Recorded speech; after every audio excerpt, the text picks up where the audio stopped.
I'm painting a mural with two other artists, and today was day one. I started off getting trained on the scissor lift, but since we're not using it anymore, instead of outlining, Emily, Diego, and I cleaned out the storage locker because it had seen some things and organized all our materials. So we'll start outlining this week. Okay, back at it with day two of painting this mural. As you can see, we've got some doodles on it, and that's actually a technique we're using to basically grid out our design.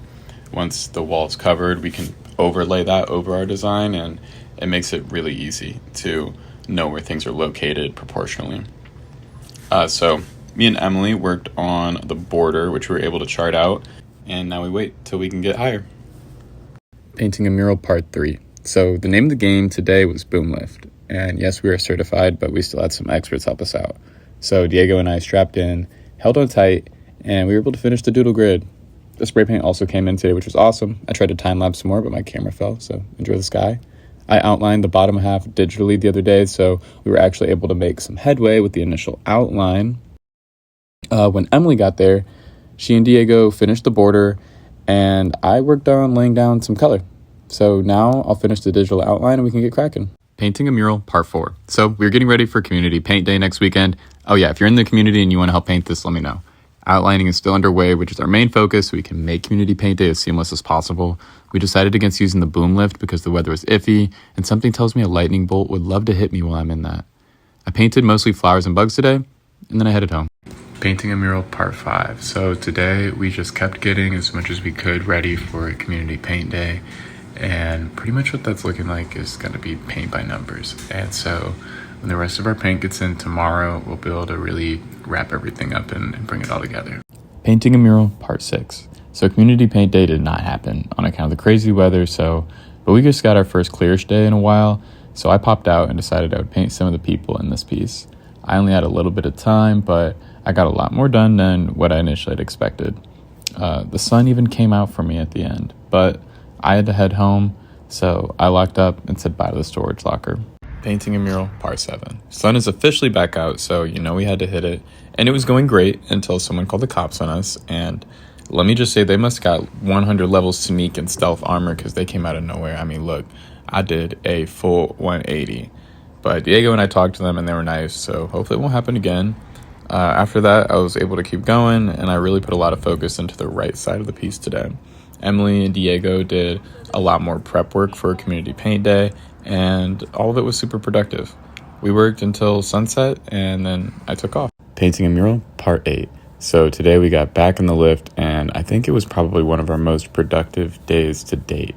I started off in the lift and did a bunch of painting, but then I really wanted to work on these characters, so I just set up the ladder and got to finish 2 of them, and honestly, I love how they're turning out. They look so cute, and beyond that, we just did a lot more painting and border work, but I think we're gearing up for a really productive week. Painting a mural, part 9. So I'm really focused on these characters and getting this initial porch scene and house done because I think it'll be super beneficial for seeing where everything goes in relation to it. It's also one of the most meticulous parts that I'll be doing, so I'd like to get out of the way. So I have time to touch it up if I need to, but my favorite part was definitely giving Grandpa Flower a face. Painting a mural, part 10. Today was Community Paint Day, and it couldn't have gone better. This is the before. We got there in the morning and set up and reviewed the plan Emily crafted, which worked perfectly. I just want to shout out the team real quick behind this. Chaz, Christina, Emily, Diego, and Holly are the best. At this point, people started rolling in, and we got them brushes, paint, and each directed them to different spots. It was like a fine old machine. I'm not gonna lie, at the end, I feel like that one picture of Cynthia, but we made it, and we got so much done. It looks great, so I'm super excited. Painting a mural, part 11. Today I picked up where we left off on Community Paint Day. I worked with blue and green mostly. I get the most joy out of bringing the characters to life, so I did the shape of the mom's clothes, and then I went on doing the background, and it was also another boom lift day. So Diego and Emily absolutely slayed the upper left-hand corner. You can see the clouds that Diego did, and then the sun came out to send me off. Painting a mural, part 12. So today we got back in the boom lift and kept working on the upper left-hand corner. I painted the skyline today, and on top of our courthouse, there's a metal fish, so of course I added it, but it made me wonder, do you have anything like that in your city, or is that unique to here? Let me know. Painting a mural, part 13. So I could only pop in for a couple quick hours today, so I decided to break out the ladder and fill in some of the background on the porch scene. finish out Grandpa Flower's arm, and start a little bit of the next guy. I'm trying to finish this quarter by this weekend, so wish me luck. Painting a mural, part 14. So my camera immediately fell when I started recording, but we still got some good shots. I'm still grinding on this porch scene, but I really only had a little bit of time today, so I wrapped it up after a bit of progress, and then I got stuck behind a train on my way to my bike. Painting a mural, part 15. Today was my longest paint day yet, starting at 7:30 a.m., and we've got a game plan for wrapping it up, so step one for me was finishing the skyline, and I really think it looks so nice. After that, we did get rained on for a little bit, but that ended up passing over, so after that I shifted my focus to the porch scene, where I was able to finish another character and started working my way left. Painting a mural, part 16. This was a big weekend for painting. I went out for a little on Friday and just did some outlining and filling in bricks. Then today, Emily and I were in the lift for like 7 hours. And I didn't get a lot of footage up there because it's super cramped, but we got the roof and solar panels mostly done. Honestly, it's so nice to see visible progress. This last week is the marathon mother of all lock-ins, so stay tuned for the finished product. Painting a mural, part 16, but this time instead of telling you what I'm painting, I'm going to tell you about the time I thought I was getting kidnapped in Florida. So when I was 15, I got invited to speak at a conference in Florida, and just for context, live in Indiana, so I had to fly out there alone. The organization I was speaking for had set up the hotel and everything and told me the taxi company to get whenever I got off the plane and that they would take me straight to the hotel. So I landed, went outside and double-checked the right company and hailed a taxi. I told the taxi guy where to go and even put it in my phone just so I could double-check that we were going the right way. Well, bro immediately started going the complete opposite direction of the hotel and eventually just stopped responding. I asked him probably like 3 times, where are we going? And he just did not answer. Not only that, but I had like $20 in my pocket and this dude had ran up the meter to be like $250.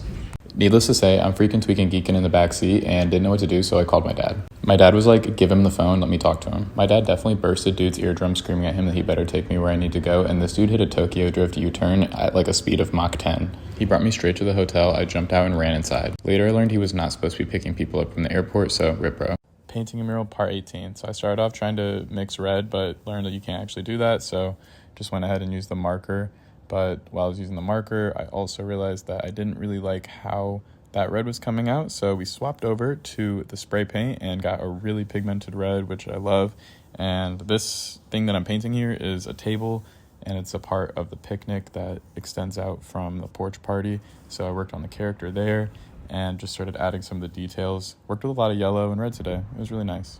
Painting a mural, part 19. So we hit the mural for like 7 hours and we're getting so close to finishing. My next video might actually be showing y'all the completed project. And you know what? I really hope so, because going out here every day has got me getting paint in places that's leaving me shocked and confused.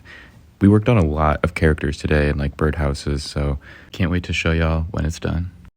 Okay, so the hope was to finish the mural today, but on my bike right there, I was like, it's pretty wet out here, and quickly realized, yes, it was going to rain today. It rained, and I relearned why you can't paint in the rain. So wiped that off, but you know what? I came back, and we were able to do a couple characters, finish some other stuff. I put about 4,000 layers on this one character, and even got to witness this cute train go by, but worked until sunset and still got a good amount done. There's still some detail work and some other stuff, but we are on track. We're going to get this done soon. We finished the mural today. We popped out and did our final touches and adjustments on things, and it just came together so well. The colors are extremely vibrant and it just looks gorgeous. We spent about like 10 minutes just looking at it in awe from a distance, but it feels so gratifying to have this project come to an end. Big shout out to Diego and Emily. We probably put over 50 hours in these last couple weeks, and we all signed it at the end, so that closes the chapter on that. I'm going to make a full breakdown, so stay tuned.